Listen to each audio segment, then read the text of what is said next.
So we are here and we're looking at a document that I just downloaded from the UK Health Security Agency. It's Technical Briefing 28 on SARS-CoV-2 variants of concern and variants under investigation in England. Now, this technical briefing is dated the 12th of November, which is just 3 days ago. And it does the update on briefings up to the 29th of October, so it's not current for the last 2 weeks.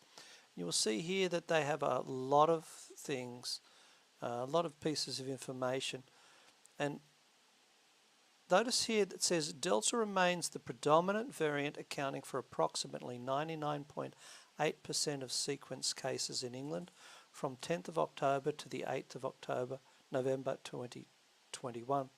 The Delta sublineage accounts for a slowly increasing proportion of cases in the UK. This is a subunit different 4.2, and I think they've discovered it October 1st.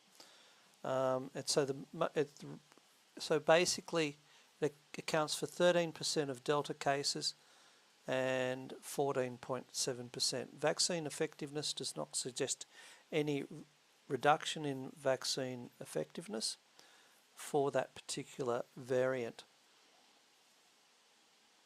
So what we see here is that they've got different nomenclature. Now the alpha variant is the Wuhan strain. The beta variant obviously different. There was a gamma strain. Beta and gamma didn't last very long. I think the gamma strain actually may be from South Africa, and then there's Mu, and these are all fairly small numbers. And you can see that different nomenclature depending what you're getting, and there's a lambda. I think that was from Middle East, Iran. Anyway, so what we're seeing here is that they go through the genome types, and which is a bit interesting if you like those shapes. I'm not that keen to have a look at them. What is important here is that the number of confirmed and probable cases by variant as of the 8th of November. Now this doesn't say how long the data runs for, but I suspect it is for the entire time.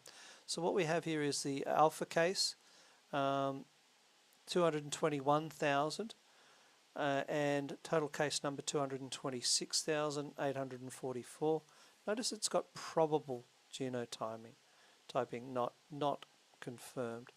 Case proportion is 18%. Deaths 4,323.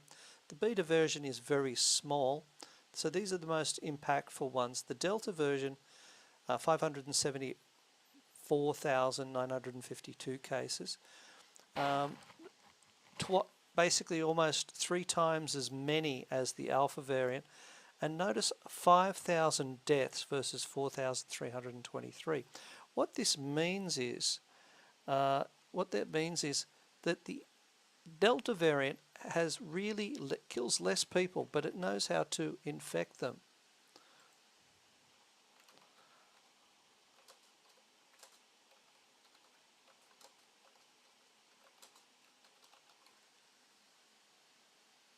So in terms of the death numbers, this may just be for that particular period, because what we've got here, you've got to go up to the vaccine surveillance report. But the Wuhan strain is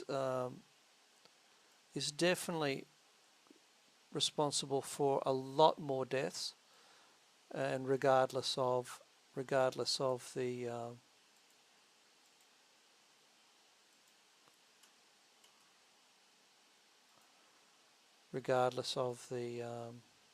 just one second.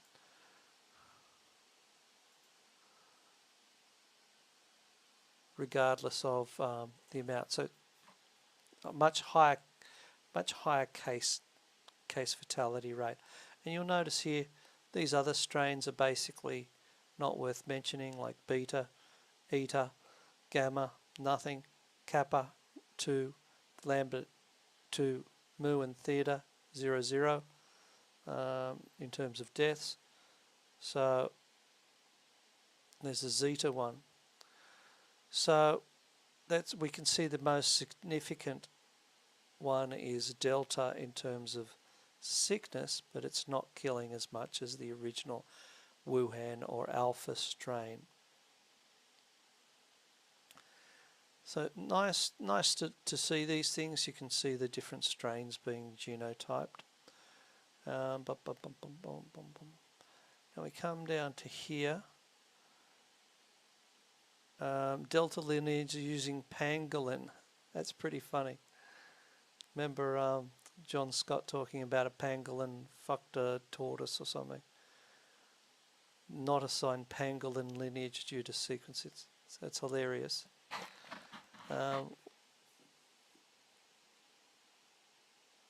Proportion of mutations in spike mutations. Now, additional spike mutations, delta sequencing. There's a lot of detail in this. It's a really good report. You should spend a lot of time studying this. Diversity within delta. We can see these spikes, blah, blah, blah. Epidemiology. Case proportions. Southeast of England and London, big case proportions in London. Overcrowded, of course. And age and sex distribution. What we can see here is a pyramid of sequencing. This is the cases. So generally, this is the male-female.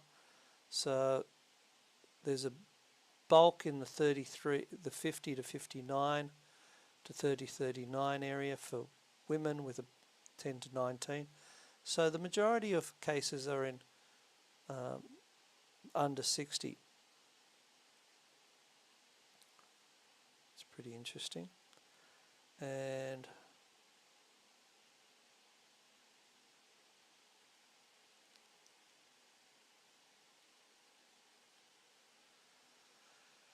they go by cases, the age-sex pyramid of confirmed mutations. There we go. Enhanced delta extender. Vaccine effectiveness against symptomatic was estimated using a test negative control. Vaccine effectiveness after the second dose of the vaccine shown in 21 for all the AstraZeneca and Max vaccines. They're not including adverse reactions in this, which would make sense. We can see here AstraZeneca starts at 80% and then after 20 weeks goes down to 40%. Pfizer starts allegedly at 90% and then drops down to 60%. And Moderna starts in, like, it's basically they're clones, only Moderna has worse adverse effects at the moment, coming down from the mid-90s with a big marker in range. That's a big marker in range. Surprising. Effectiveness about adverse reaction. Look at the big slip in this. So it doesn't really work that well over time.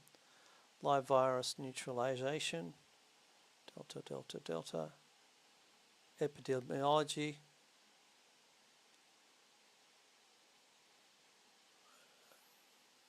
Midlands, blah, blah, blah, blah, blah, blah, blah.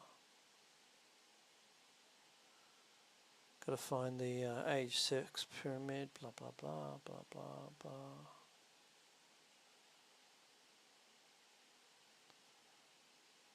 So that's interesting. There's another bunch of things that we can look at in here. We can look at the underlying data for technical briefing, and we can look at this one, technical briefing 27. Go and have a look at the underlying data.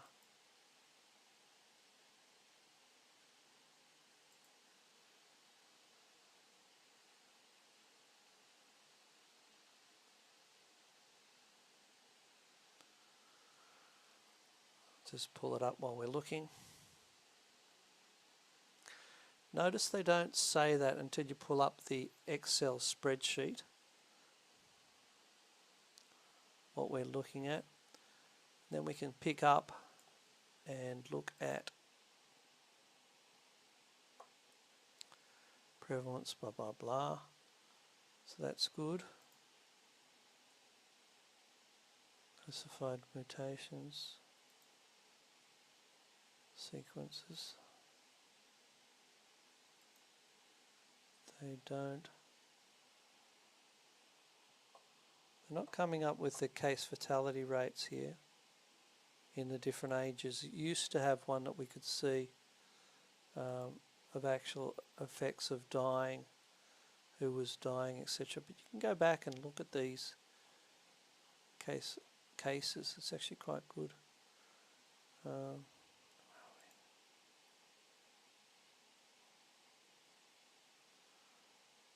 It's a nicer way of looking at them.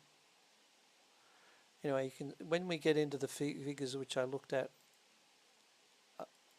about a month ago, see quite clearly that young people don't die from this, especially unvaccinated ones.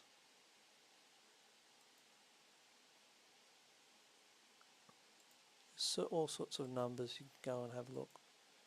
Definitely need to see the case fatality rate across deaths, and this has it somewhere. I will pick it up a bit later.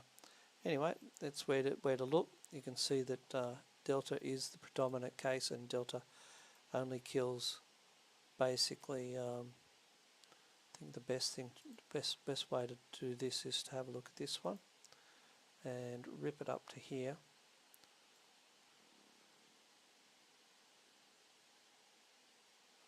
That's telling. That's so telling. So many cases and so few deaths as a percentage. Where are we going here? It's just after this, isn't it? Okay, so 5 divided by 575,000 is a case fatality rate of 5.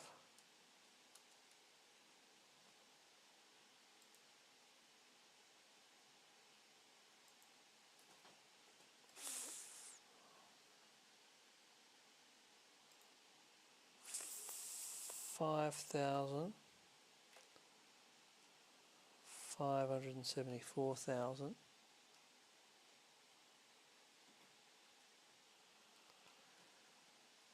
That's a case fatality rate of, divide by that, case fatality rate of 0.9%. 0.9%. 0.87%. Whereas the previous version, which was the alpha version, is 4,323 on 221.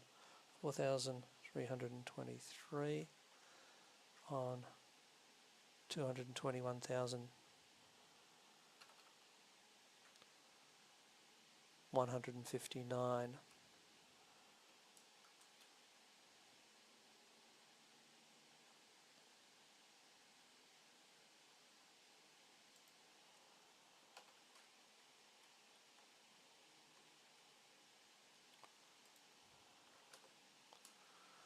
Of 1.95%. That's the 2% versus 0.9%.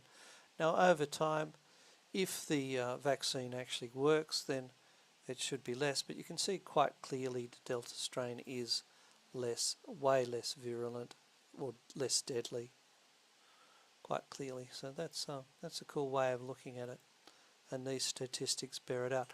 There's also good statistics on the age of deaths, which I'll pull out later, and it's very clear that